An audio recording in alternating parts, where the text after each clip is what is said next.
Friends, ഞാൻ ഇന്നൊരു സൂത്രം കാണിച്ചു തരാം കേട്ടോ. ഈ സൂത്രം ഞാനേ ഇപ്പോഴാണ് കണ്ടത്. ഞാൻ നേരത്തെ പറിച്ച് കളയുമെന്ന് പറഞ്ഞ് ഇവരാരും എനിക്ക് കാണിച്ചു തന്നില്ല.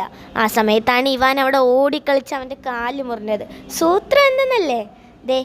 ഇതാണ് ആ സൂത്രം.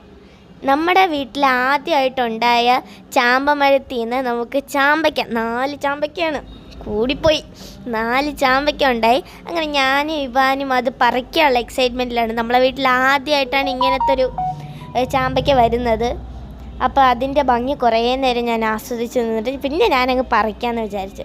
അങ്ങനെ ഞാൻ 2 എണ്ണം പറിച്ചപ്പോഴേക്കും അത് കാണാൻ നല്ല ഭംഗിയാണ്.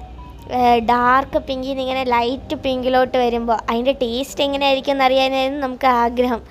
ഞാൻ സാധാരണ ചാമ്പയ്ക്കൊക്കെ പുളിയും മധുരവും അല്ലേ, ഇതിനും അതേപോലെ ആവണേന്ന് പറഞ്ഞാണ് ഞാൻ പറിച്ചത്. അങ്ങനെ ഞാൻ പറിക്കുന്ന കണ്ടപ്പോൾ ഇവാനും ആകാംക്ഷ അവനും പോയി.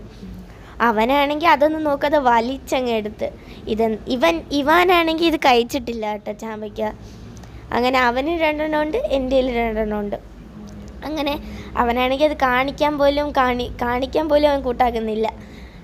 അങ്ങനെ ഞാൻ അവൻ്റെ നിന്ന് തട്ടി ചോദിച്ചിട്ട് പോലും അവൻ തരുന്നില്ലായിരുന്നത്.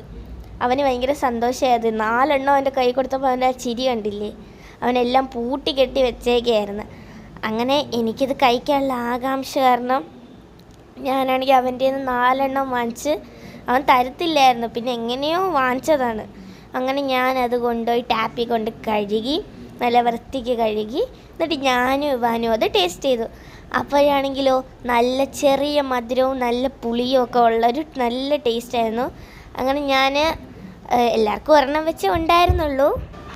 ഇനി എൻ്റെ ചാമ്പമരത്തിൽ നിറയെ ചാമ്പയ്ക്ക ഉണ്ടാകട്ടെന്ന് നിങ്ങളും പ്രാർത്ഥിക്കണേ. അപ്പോൾ tata bye bye, see you. നല്ല ടേസ്റ്റ് ഉണ്ടായിരുന്നു കേട്ടോ.